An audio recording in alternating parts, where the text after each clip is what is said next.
What? No, who's that? What I was just singing? Huh? What I was just singing?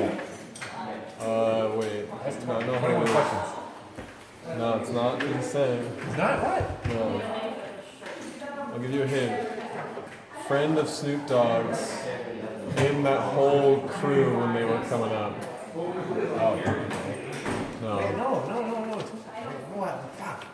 He was not really like, he didn't do that much stuff on his own, but he did a lot of background vocals for people. And, Oh. yeah.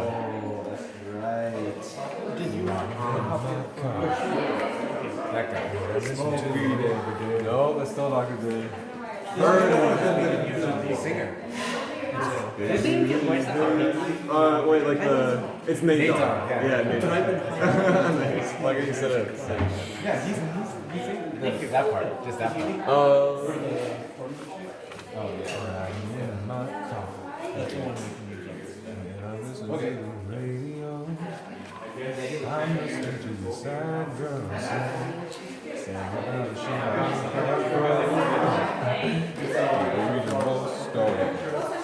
We should go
push your hips back behind you and push your rib cage towards that wall. Soft knees. Good with soft knees. Bring those feet back. Make your back more flat. Imagine like you're pushing it hard underneath your butt. Just kind of really relax. How's that? Feel the stretch all the way down. Yeah. So that's something you can do. Just like foam rolling out that area. Make a difference in this. But we always do right hand side. It's all position. Our right core is stronger than our left. Depending on which hand you're dominant with? Not even, just because of the way that we breathe. Like our liver's on the right hand side, and we've got 3 lobes of the lung over here, 2 on the left, with our heartbeat on this side. And it just so happens that we get more air on the left hand side and less air on the right hand side. And so it puts your rib cage in a better position to contract your abs on the right. So it just pulls everything down more to the left. So like if anything you want to work on, kind of being able to drop the right side and then do like side, like left obliques are better than right obliques basically. Otherwise you're gonna be like, a lot of times people balance more on the left side leg than they do the right leg, even though they're right-handed, because the right abs are stronger. So like your contralateral core will keep you balanced. Or like you get somebody on the right leg and they're gonna be like all wobbly because their left ab is long. So, but for you, just like formulating on that flat is really, really painful. And then just trying to stretch it out in the short term. If it doesn't really fix itself, there's other things you can work on surgery. It's interesting. That's all the black hole is more.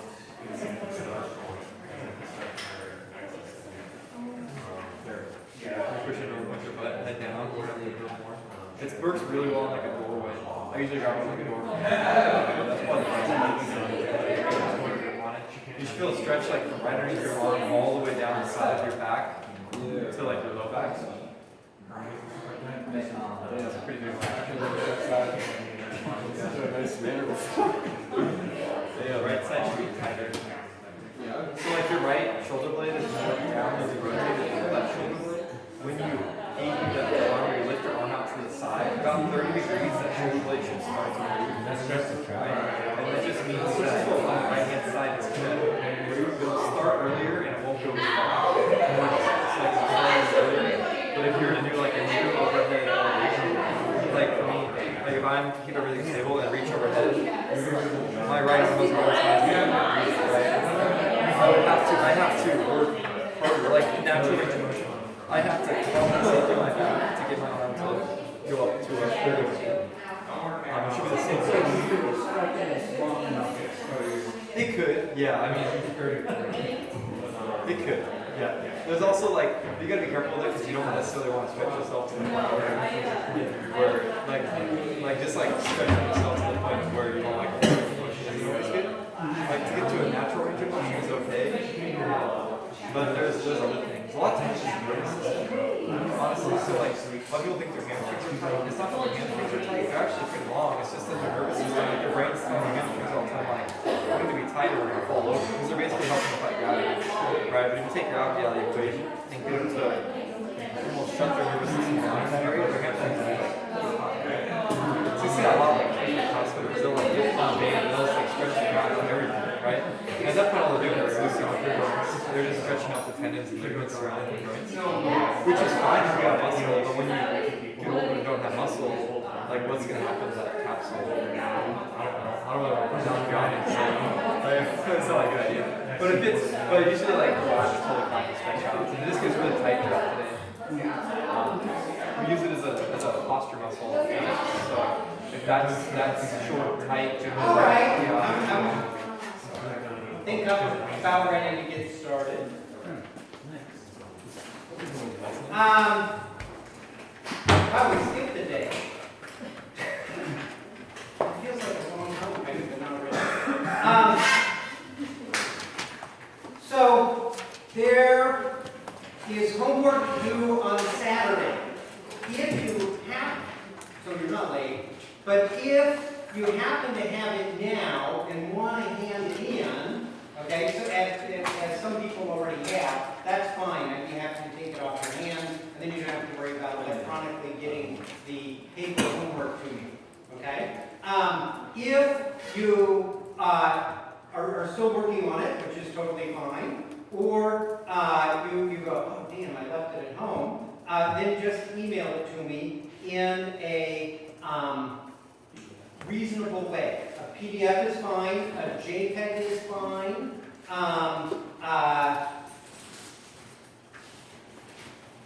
most photo-like formats should be okay. If you, just so we know how this is going to work, okay, if you decide you want to email it to me, I will email you back within 24 hours, okay, so sometime on Sunday, and you'll have one of two things, okay? It will either be a grade, or it will be an I can't read this, okay? If it's an I can't read this, then we'll try and figure out why, okay? Try to make sure it's not blurry, okay, or something like that. You should be able to look at it, and you should be able to fix those, okay? Anybody have a problem getting to something other than JPEG or PDF? Can you do those? Okay. Anyway, you'll either get back a grade or you'll get back a I can't read this. If you get back an I can't read this, then we need to try again. Okay? And we need to come up with so I would on Sunday send you something. I would expect that by Monday you would have a second attempt. Okay? So don't throw out your stuff after you shoot your JPEG picture just in case I go, yeah, this did not work. Okay? Good. Probably will. Good? Questions about that?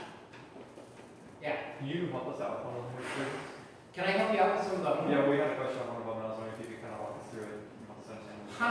So here's, I I have no problem with doing that, okay? What I do have a problem with is doing that as a main focus of class, okay? And so what I would like to do is move on with the stuff I was going to do now, and then we're going to do another in-class problem, and you might finish early, okay? Or even if you don't finish early, I don't mind staying, you know, a few minutes afterwards to talk about it.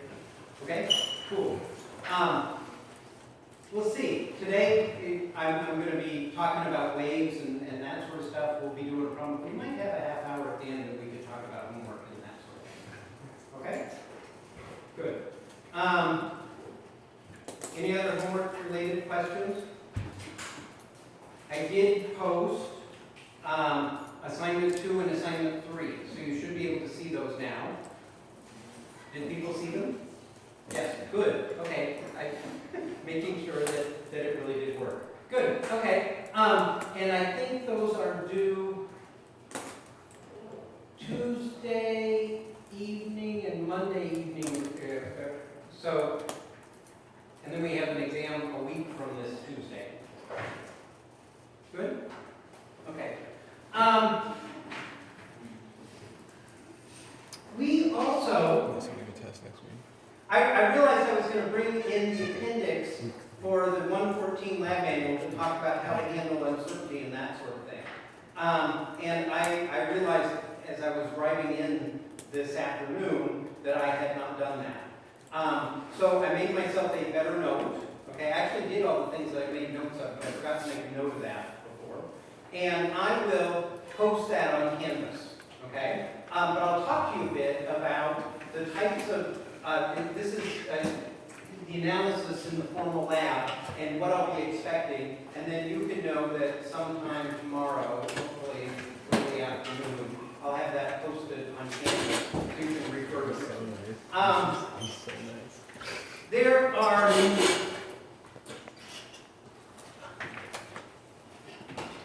in the back part of the lab manual, it talks about 5 things that your lab should address. Okay? One of them is that you should experimentally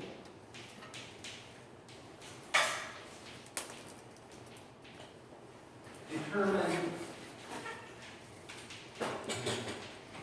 K for your spring.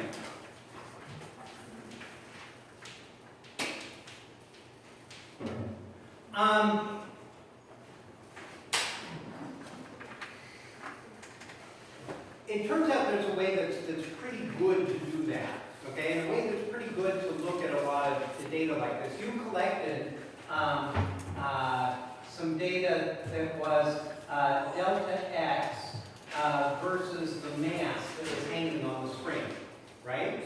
Okay? And you changed the mass to a bunch of different values, and then you measured what this delta X was.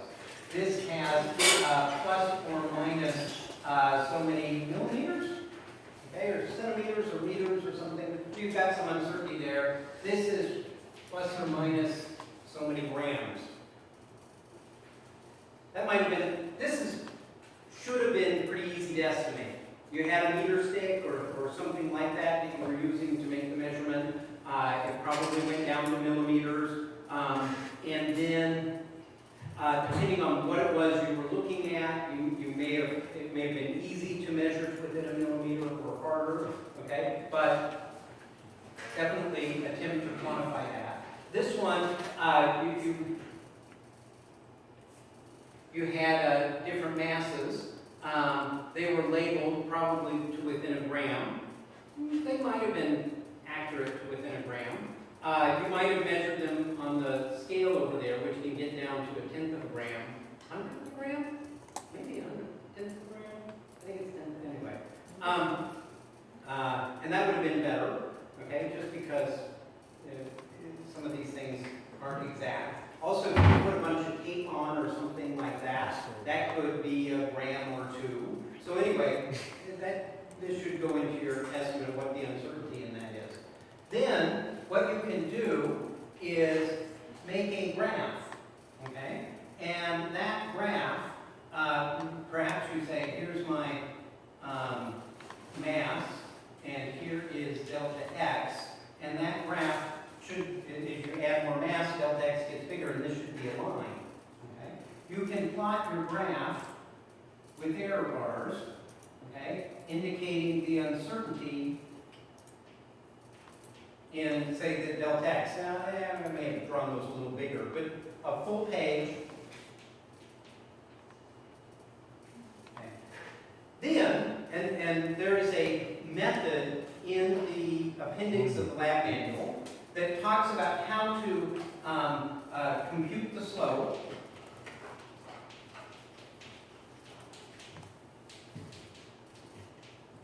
And the uncertainty in the slope.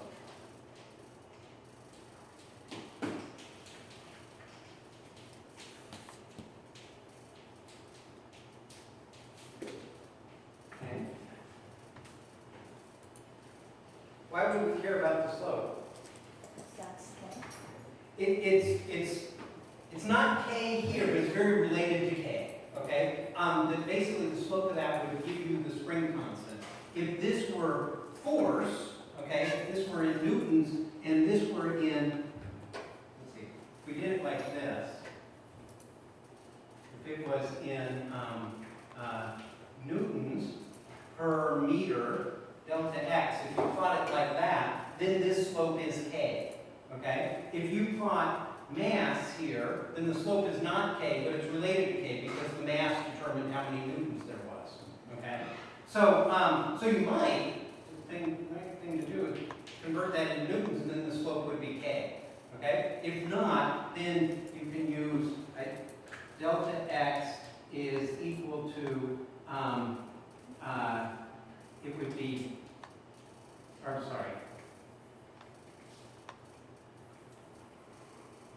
You could use the weight that you placed on the spring is equal to K delta x, okay, that weight would be mg is equal to K delta x, and then you could see that if you plotted m here, the slope would be K over g delta x. This is still a constant that you could measure, and then if you took that measured slope, if this were m, and you had K over g, was your slope. If you took the slope of that and divided by g, you'd get K. Okay? Now there was a question back here? Maybe? Still there? Yeah. Does it matter which way we use to figure out K?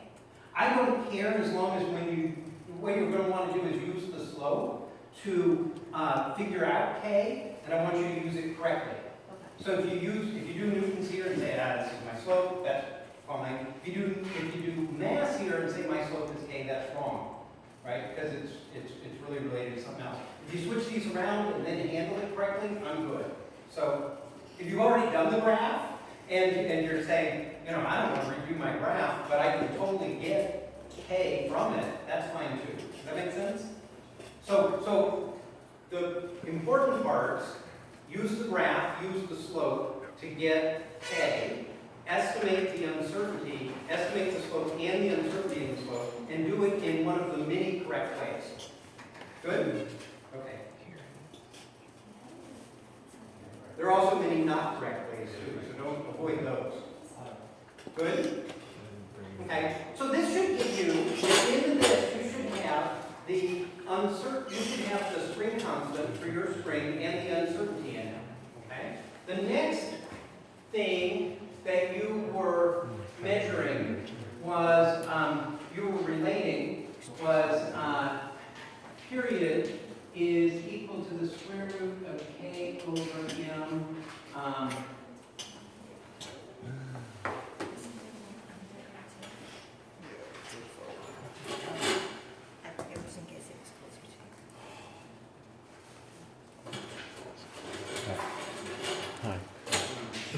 I'm trying to do too much math in my head.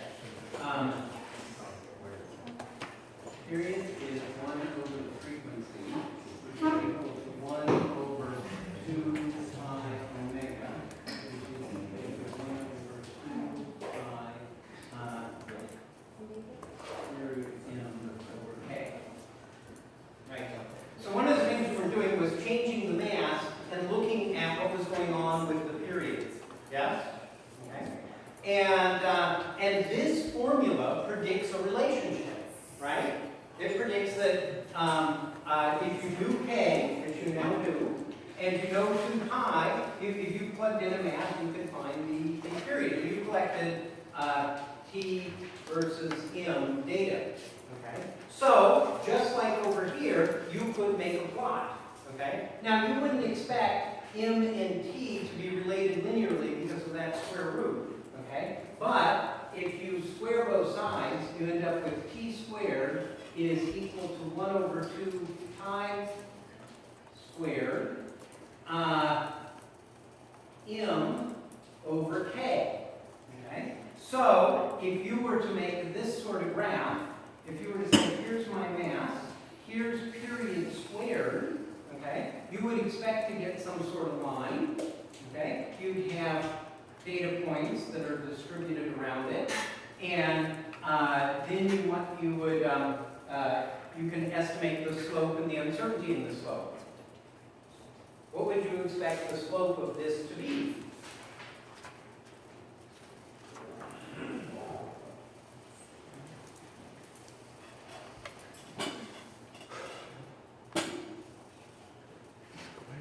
What's the formula for a line? If you were doing algebra. Wait. Y equals mx plus b. Yeah. Okay. So we often learn that for an equation for a line. Okay. And the picture would look something like this. We'd say y is on this axis, x is on this axis. Here, this is the slope is m, and b is the intercept. Okay. Now, so you want to sort of generalize this. You want to say, well, y is the thing on my vertical axis. X is the thing on my horizontal axis. It varies. M is a constant, okay, and b is some constant that I'm adding to it, okay. If our formula is this, t squared is equal to m over 2 pi squared k, okay? And we plot this graph, what's on the vertical axis? Just t is 2 pi squared instead of 1 over 2 pi. T is 2 pi squared?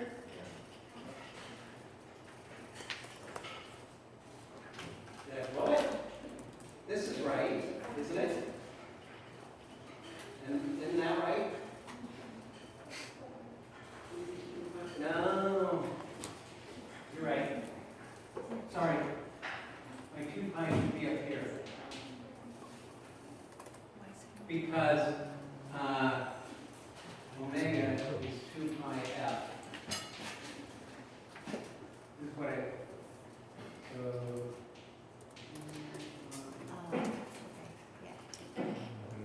Yes, so you're right. Good? Better? Okay. Now, if we plot this, if we plot t squared versus m, t squared is on our vertical axis. Okay? So this t squared is also, we've written it out in the form where the thing on the vertical axis is what is equal to the other thing. Right? The other thing has our variable, okay? This is m instead of x, so m is the thing on the horizontal axis, and then it has some constants, okay? So this here is the slope. Yeah? Okay, because that's the constant that you're multiplying by. This constant times m gives you t squared. That fits the form like mx plus b is equal to y. Yeah? Good? Okay. So if you make this graph and you measure the slope, okay, it should match this. So you can measure that slope and you can get a number. Okay? And you'll say, this is 5 plus or minus 2. And then you can say, well, what I would have predicted is 2 pi over k, this is what I had for k, does 2 pi over k match what you got for the slope?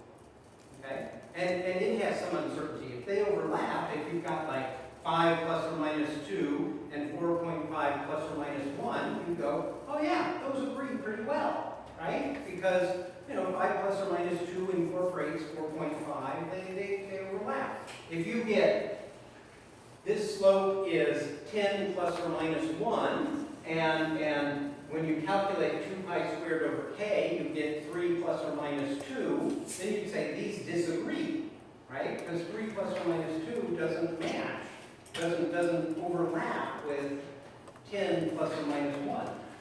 Yeah? Okay. Right? So that's how you can compare the quality of your results.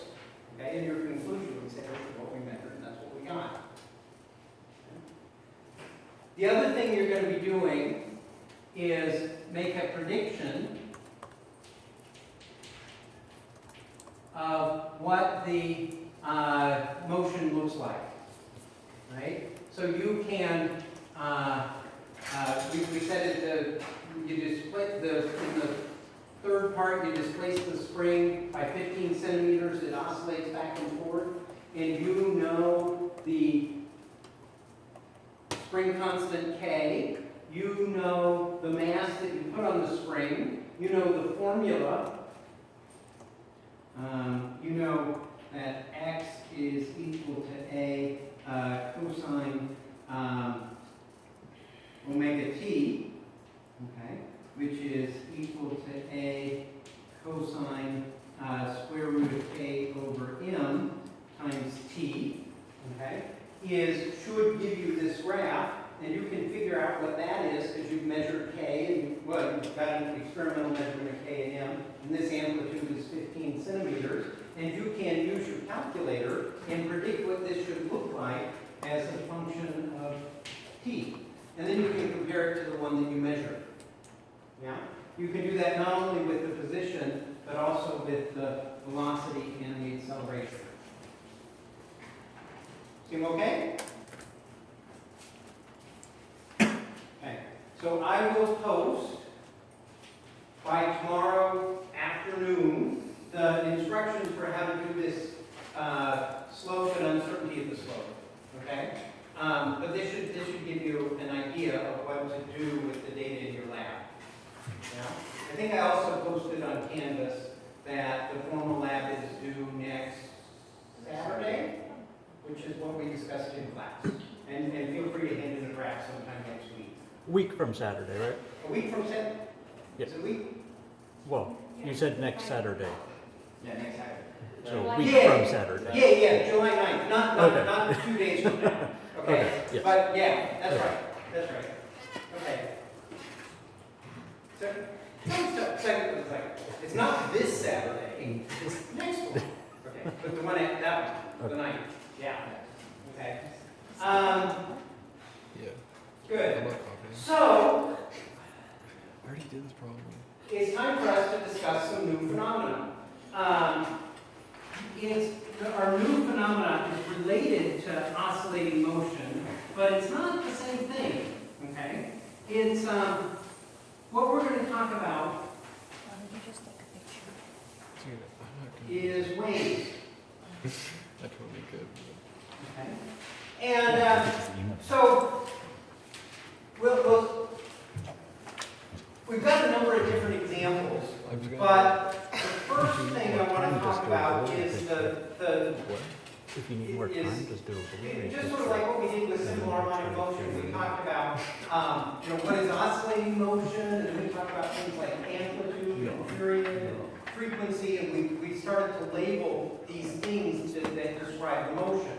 With wave motion, we have some similar stuff that we need to talk about. Okay. One of the examples of wave motion is a stretched spring, okay, or a spring will do this. And if you stretch something like this, and you do something like clef it, okay, I disturb it a little bit over here and let it go, okay, you can see a pulse move down the spring, okay. It if you notice, it took off this way, okay? It hit the other end and then it bounced, okay? But if you imagine a very, very long string, it wouldn't have bounced, it would have kept on going, right? It was just moving along, okay? So, we can, well, there's some things to notice about the spring, okay? First of all, what's moving? What's moving? The spring. How is the spring moving? Up and down. Yeah. It's like So- a wave. How's the wave moving?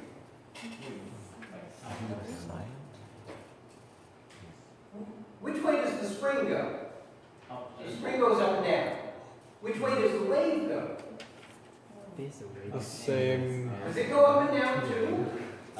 It just kind of carries throughout the amount of force that you put in. What? It just kind of carries that same shape like all the way to their side, and then it'll. Yeah. So there's this shape that moves along the spring, right? So I'm plucking it like this. So I've got this end is up and that end is down, and I'm going to let go. So, but you saw that shape propagate across the spring, right? Yeah. Did the spring propagate across the spring? Did this coil go that way? Yeah. Huh? It did? No. I mean, maybe a little bit. It might have wiggled a little bit this way, but it's not like this coil is going all the way down like that, right? It's not like the spring is going that way. What's happening is the pulse is going that way, right? And this is a different kind of motion than we've talked about before. Typically, when we said something, if I go, how is this tape moving? You know, and I go, do that, the tape goes with it, right? Okay? But here, I shake the spring and the pulse goes that way, but the spring does not. Yeah? Okay? So that's a typical thing about waves, is that the actual material wiggles, okay? But it in itself doesn't move, okay? What sort of things make this pattern, wave-type patterns? We got this spring. What else does that?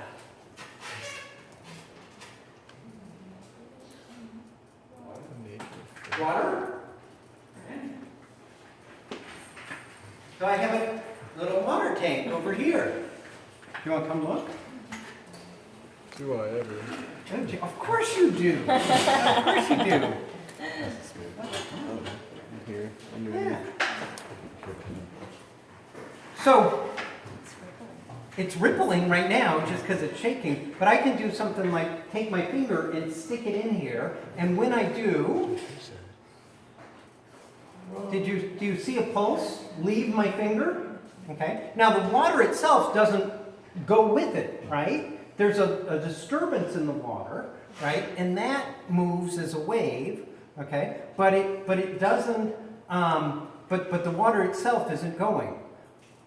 There's also something different about this than that. What is the shape of those waves? Circular, okay, and they do what? How do they travel? Radially outwards. Yeah, radially outwards. They get bigger and bigger and bigger. It's not a circle that's moving across this way, but an expanding circle from where I pop my finger in. Okay? It still hits the edges and bounces off, just like it does with the edges over there. Okay? So we'd say this is a two-dimensional wave. Okay? It exists on the surface of the water, okay, and it spreads out. Okay? This is a one-dimensional wave. Okay? It moves along the spring and it just stays on the spring. Are there three-dimensional waves? Sound. Yeah. So how does sound work? Disturbance in the air. We disturb the air. And? Send waves at frequency through the air. Okay, yeah, okay. So just like we did here, we disturb the air. There is a pulse, okay, that it expands, and the pulse can, if I talk, and there are sound waves being created by my mouth and larynx and all, I don't know, I'm not a biology person, but somewhere in there, okay? Then they leave and they spread out in all directions, okay? All of you can hear this two-dimensionally around the room, okay? But if you lay down on the floor or, get up in the ceiling, you can hear it as well, right? So it spreads all the way around that way, not just in a plane or in a direction. Okay. Cool. So waves can be one-dimensional, two-dimensional, or three-dimensional. They involve a disturbance, okay? When you disturb, I can disturb this piece of tape, right? I disturbed it, and it doesn't, and it actually moved, right? I disturbed the water, and the ripple moves, but the water doesn't move. The water comes back. When I disturb that spring, the spring moves, wiggles, but it doesn't, the spring material doesn't move down the wave. It comes back. Why does it come back? The air does that too. If I start talking, it's not like you feel a wind coming, a wind coming off, and blowing away. You just hear the sound waves, but the air is wiggled but relatively still, right? Why does it come back? Why doesn't it stay where it was? It's a surface it can't break through. Like it's a surface that it can't push through and it has to. It hit something it can't. So definitely when it hits a boundary, okay, like that pole over there, okay, the disturbance can't go through that. Why, when I disturb the spring, when I wiggle this, why does the spring, why don't these coils just go down that way? Okay, or why don't they keep going up? Why do they come back? I think it's Monday. Yeah? You keep coming back because the leftover energy used is transferred somewhere else before you bounce it back more or less. I mean, it just bounced back because you have a wall that just... No, Well, if you apply force to the spring, it went through the spring, right? And then it needs something that bounced back off of because it couldn't absorb it again. All right, let's get rid of the wall. Ooh, a bigger one. Okay, so I got a slinky. Okay, and the cool thing about the slinky is that I can throw this out on the ground and there's no ball on the other end, right? Can I send waves on this without the ball? Oh, yeah, I'd say you could, it wouldn't come back. But I wanted to say, yeah. can't we consider like the shape of the material that we're working with and the material that we're working with also as having like those type of properties that... Definitely the material has properties. Are you talking about the shape, like... Yeah, like if that was just a string and you flicked it, you would see maybe like a small wave shoot one direction and maybe come back slightly, but it's not going to retain that amount of force because of the shape that it's lacking. Like that, because it has a spiral shape, it holds like tension a little bit better, right? So, I mean, maybe not tension isn't the right word, but... No, tension is the right word, but I think actually it has less tension than spring. Yeah. Because, you don't have to stretch this very hard, but the tension on this is pretty weak, right? If I stretch a spring, and, if I go, I pull this, a centimeter apart, I can do this easily with my hands, okay? Yeah. But I can't do that with a piece of cotton string, right? Because it's too tight. And So I think with a piece of string, the tension would be greater. Yeah, I guess elasticity is like the word I'm looking for. Oh, okay. Yeah, Yeah. this is actually, well, this is, Maybe, yeah. it bends easily and comes back. So with a little bit of tension, you can stretch it, Yeah. okay? It's a stretchy material. Yeah. A malleable. Okay. Is it deforming? Am I, when I do this, do I break the spring? No, it comes back to where it was before. Oh yeah. So if I take the spring and I lift it up, what do I feel with my thumb here on my left hand? a normal, I feel at least a force by the spring, which way is the spring pushing? Down. So if I lift the spring up, the spring gets pushed back down. Okay? So if I lift the spring, what if I, instead of lifting the spring, what if I push the spring that way? What if I say I'm going to stretch it like this? Well, then my finger over here feels the spring pulling back. So when I disturb the spring from equilibrium, wherever it was sitting, it gets pulled back towards where it was. That's kind of like simple harmonic motion. Yeah? Okay? And actually that is why, in all of the cases that we just talked about, when I disturb the medium where the wave is, the medium pushes back. Okay? So if I lift the spring like this, the spring gets pulled back this way. Okay? And so the spring doesn't keep going that way. The spring doesn't go that way. It just goes back to where it was.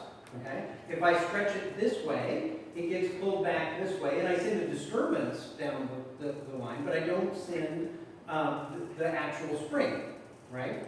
When I was messing with the water over here, okay, and I stick my finger in it, I make like a little hole in the water, okay, and the water's pushing back on my finger. When I lift up, the water comes back in, okay. So I move it away, it comes back.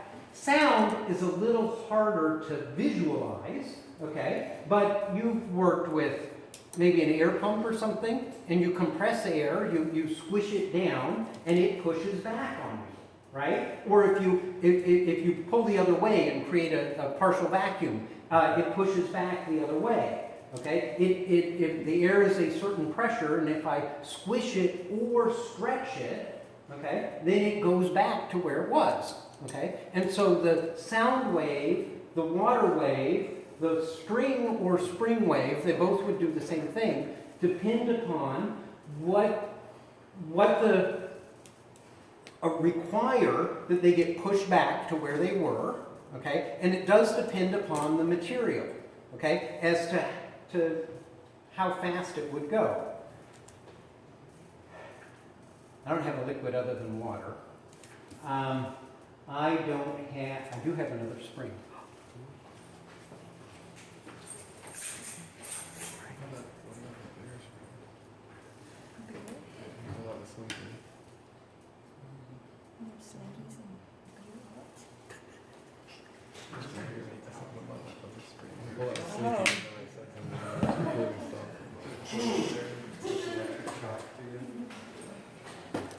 Well, actually, before I take this off, there's something I want to try.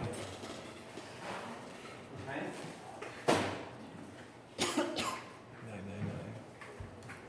That's my first start. We're not really going to measure how fast it is, but let's just watch this a couple times and get an idea of how fast it is. Okay? If I pluck this string and send a pulse across, It's so cool. there's the speed, right? Okay? It goes about that fast. What if I make the spring tighter? What if I change the tension? Faster or slower? I'm gonna move faster.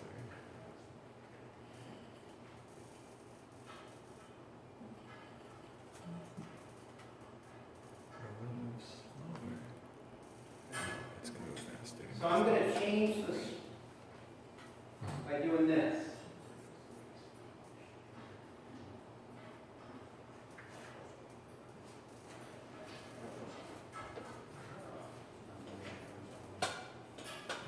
Organic rock stars.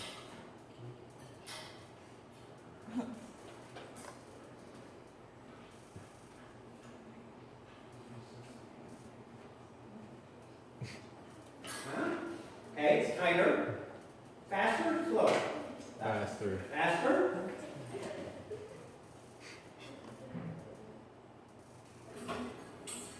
Faster? Yeah. Okay, so it turns out that the tighter I pull the string, okay, or spring, the faster it will go. The bigger that restoring force is, the faster it will come back to its position, and when it changes things nearby, it goes faster.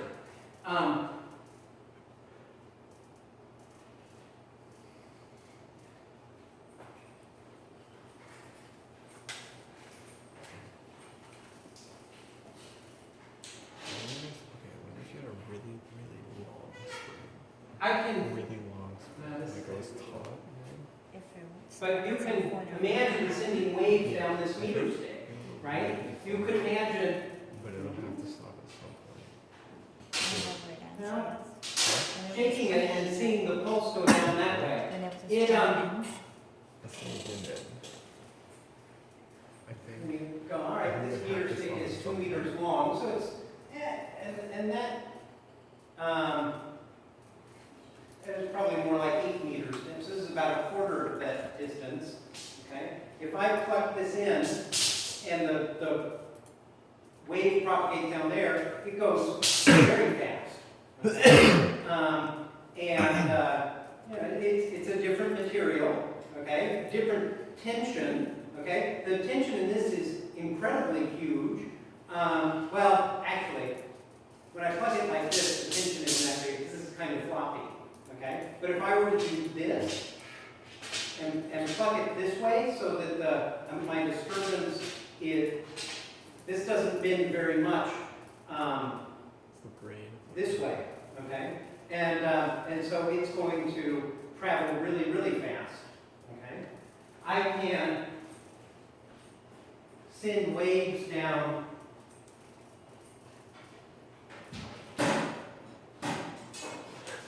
these rods by dropping. If I drop them, I make a disturbance on the other end, okay? And what are you hearing? Sound. Impact. You hear actually, does it sound sort of like a ring? Yeah? What you're hearing is I disturb this end of this rod. There's a vibration that goes through the aluminum up to the top here, turns around and goes back, and the whole thing starts ringing like a bell. Okay? It does at, well, the speed at which it goes through this, okay, is very high. It'd be like the speed of sound through aluminum. Okay? Like a guitar string or whatever. Well, a guitar string is plucked It would be more like differently, that, but yeah. okay? But yeah, so Same concept. we should talk a bit about that. Strings. I- Strings are cool. Um, Strings, you know? sometimes your wave is because your wave is traveling in a particular direction. Okay, on this spring, the waves travel this way. If I pluck it perpendicular to the way things travel, what we'll do with that's called a transverse wave.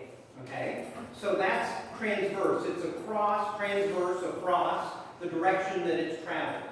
Okay, the other type of wave that we,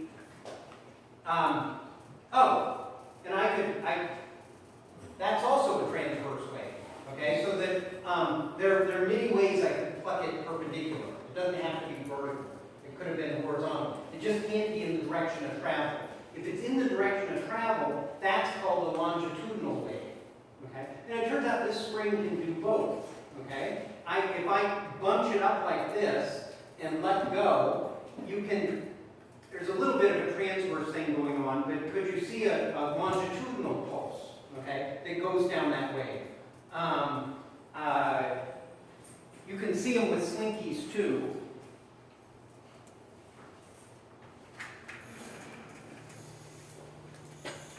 Can we run this down the middle of the room? Somebody want to grab the other end?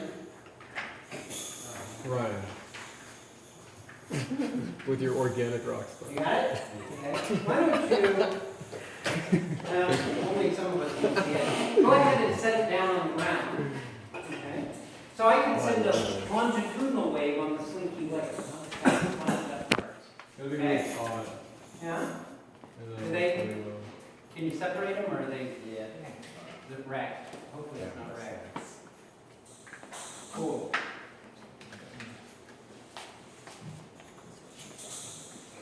Yeah. So we can do a transverse. That's pretty nice. Okay, transverse wave like before, okay? Or I can do that, and you can do a longitudinal wave, right? Okay? So those are both kinds of waves. You can see it better on the Slinky. It goes slower. Tension's even less. Notice those are slow-moving waves compared to these, right? Okay? Because again, the tension is less. Yeah? Yeah. Cool. He's flying. Oh, yeah. Go ahead and your name is 10. 10? Yeah. Here, I will hold this, I will let go. Go ahead and shake it. See, they travel even if there's not a boundary at the other end, right? All they need is more spring on the other end, right? Yeah. Good? Cool.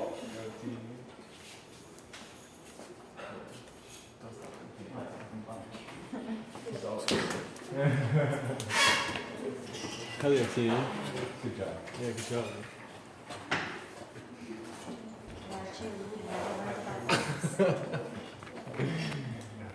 It was on video. Yeah. You're the fucking superstar. So make sure you send a release at the end of class. And I want your autograph. You also need your social security. Name, address. Debit card. Yeah. For no reason. So we can deposit direct deposit. And direct withdrawal. And your savings, say goodbye to that. You won't need it. Yeah. In fact, you still owe us money. Oh, It's worse. It's worse. And more profound. And we're now living at your house. And we're now celebrating Mother's Day with your mother. It just gets worse. Okay. And we've already bought you a casket with a graveyard. So, I want to talk a little bit more about the dynamics of the speed at which the wave travels, okay?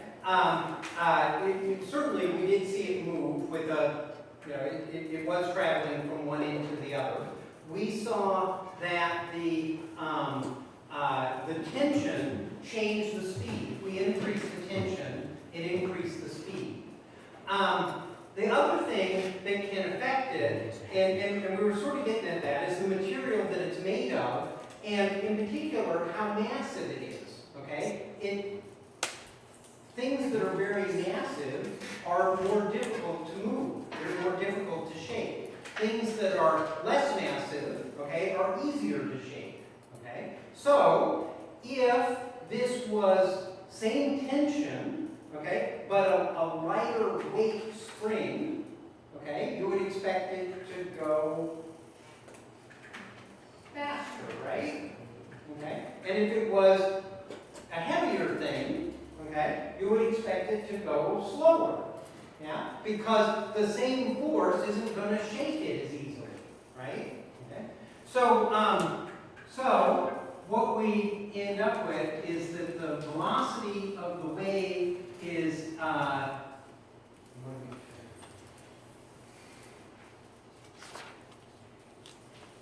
equal to the square root of the tension divided by mu, okay, which is the mass density of the spring. Okay, so mu is equal to the total mass over the total length. Okay. Right. So, and you don't, it's written like this, but really, if you had a section of the spring and you said, what is the mass of this, okay, divided by the length, that would be its mass density, the number of kilograms per meter, okay? And it turns out that, even if you said this is an infinitely long spring, okay, it could still have a mass density, right? It would, maybe it's, half a kilogram per meter, but it just goes on forever and ever and ever, okay? Then you could predict what the speed is of those waves, okay? Good. We will do a lab. Tuesday. Yes, we will do a lab on Tuesday, which I think is waves on a string, where we'll be adjusting the tension, we'll be measuring this mass density and verifying that. I think we also do a lab on Thursday, speed of sound. Okay. Ooh, cool. So, Right. yeah, okay. Right. Good. I've talked for an hour. Let's take a break. Okay. Yeah. Let's take, Throw a frisbee with me.